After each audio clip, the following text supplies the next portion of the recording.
sejahtera untuk kita semua. Kembali lagi bersama dengan saya dalam siaran Mutiara Iman Kristen.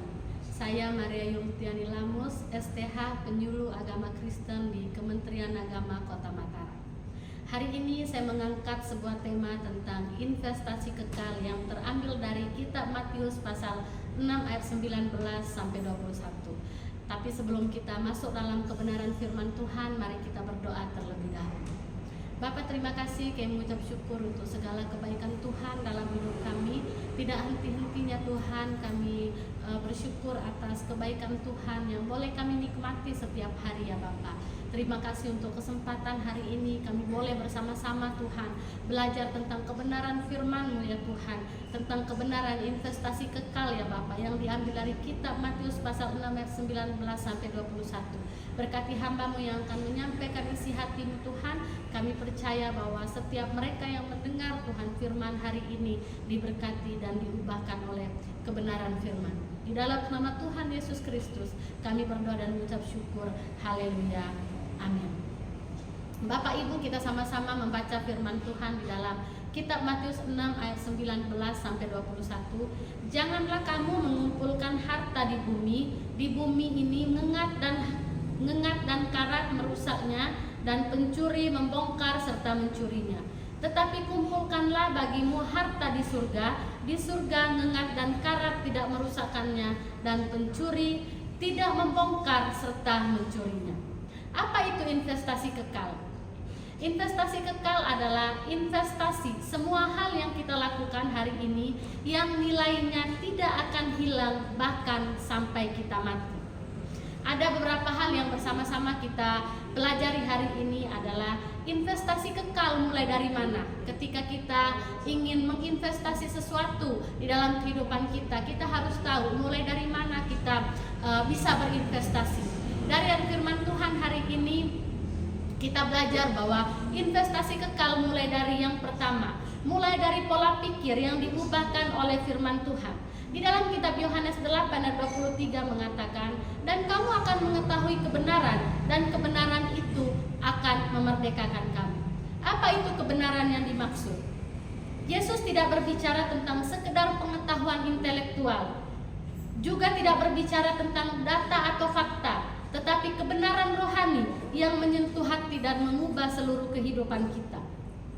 Kebenaran firman Tuhan hari ini bukan sebuah konsep, tetapi kebenaran hari ini adalah pribadi Tuhan Yesus itu sendiri yang akan mengubah setiap kehidupan kita. Berbicara tentang kemerdekaan, kita sebagai manusia perlu firman Tuhan yang akan memerdekakan setiap kehidupan kita. Merdeka dari apa? Yang pertama adalah merdeka dari dosa-dosa kita. Setiap orang yang berbuat dosa adalah hamba dosa. Dosa membuat manusia terikat. Kebiasaan buruk, hawa nafsu, ketakutan, rasa bersalah, kebencian, iri hati, dan juga keegoisan. Tetapi Tuhan Yesus datang untuk membebaskan kita dari kuasa dosa itu. Banyak orang berpikir bahwa mereka sudah bebas, tapi Yesus menunjukkan bahwa ada perbudakan yang tidak terlihat, yaitu kebohongan dunia. Banyak orang yang hidup dalam kebohongan, yang berpikir bahwa yang penting saya baik-baik saja. Selama saya bahagia itu sudah cukup.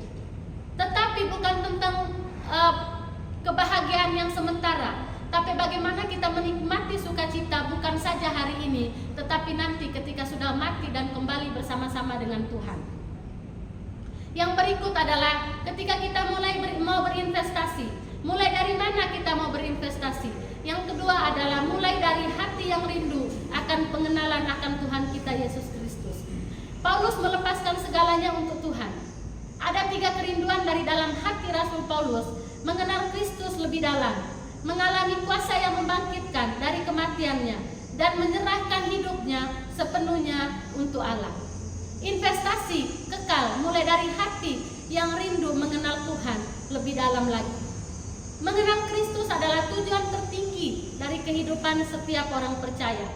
Paulus bukan baru mengenal Yesus, dia sudah menjadi rasul, sudah melayani, sudah mengalami banyak mujizat, tetapi ia masih berkata, yang ku kehendaki ialah mengenal Dia.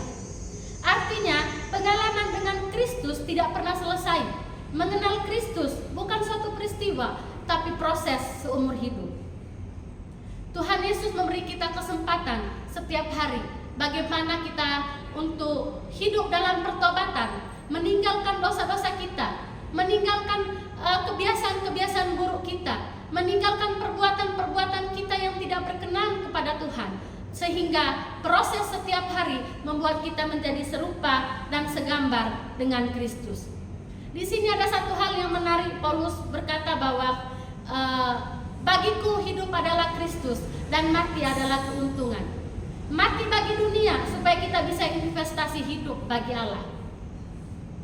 Matius 6 ayat 33 mengatakan bahwa tetapi carilah dahulu kerajaan Allah dan kebenarannya, maka semuanya akan ditambahkan kepadamu. Prioritas kita sebagai orang Kristen yang pertama adalah mencari dahulu kerajaan Allah dan kebenarannya, maka semuanya akan ditambahkan kepada kita. Menjadikan Tuhan adalah prioritas yang utama bagi setiap kita. Apa artinya?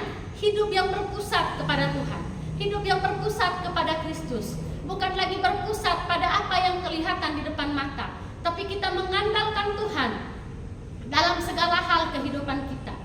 Kita berpusat kepada Tuhan, hidup dalam ketaatan kepada firman Tuhan.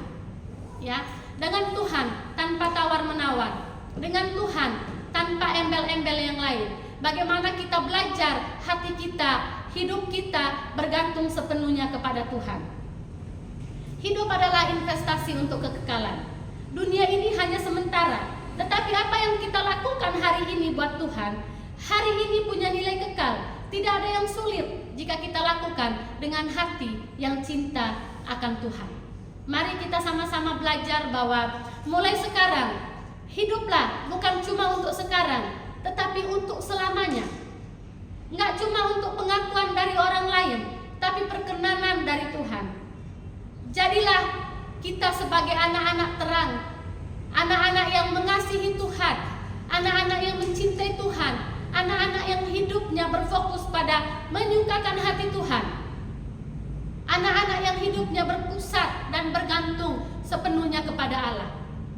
Tanpa pengandalan kita akan Tuhan, tanpa pengenalan kita akan Tuhan, kita tidak bisa memberikan hidup kita sepenuhnya untuk kita pakai investasi kekekalan di dalam Tuhan. Investasi kekal mulai dari sini. Mulai dari menjadikan Tuhan pusat segala sesuatu dalam kehidupan kita. Sama-sama kita belajar, Bapak Ibu, saudara-saudariku yang dikasihi oleh Tuhan, bahwa mari kita belajar mulai hari ini bahwa lakukan segala sesuatu hari ini yang bersifat kekekalan. Bukan saja untuk hari ini, tetapi untuk hari-hari yang akan datang. Bahkan ketika nanti kita sudah bersama-sama dengan Tuhan di sorga. Karena kita tidak mengejar dunia, tetapi yang kita kejar adalah perkenalan Allah. Sekian firman Tuhan hari ini. Saya percaya bahwa firman Tuhan ini dapat menjadi berkat bagi setiap kita, dapat mengubahkan setiap kehidupan kita, mengubah pola pikir kita, mengubah kerinduan kita, bahwa yang dulunya kerinduan kita bukan mengenal Allah, tapi setelah kita belajar firman Tuhan hari ini, jadikanlah kerinduan dan pengenalan akan Tuhan itu sebagai kerinduan tertinggi kita, dan jadikanlah Tuhan adalah prioritas yang utama dalam setiap kehidupan kita. Terima kasih.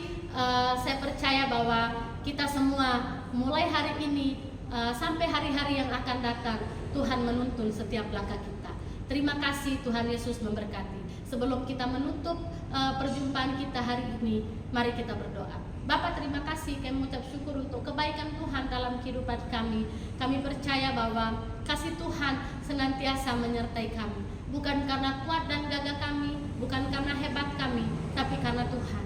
Biarlah kiranya kasih setia Tuhan dan senantiasa menyertai setiap kami. Tolong kami Tuhan, bantu kami. Biarlah kami mampu Tuhan untuk memberikan seluruh hidup kami untuk menyenangkan dan memuliakan nama Tuhan. Di dalam nama Tuhan Yesus Kristus, terima kasih. Kami berdoa dan mengucap syukur. Haleluya.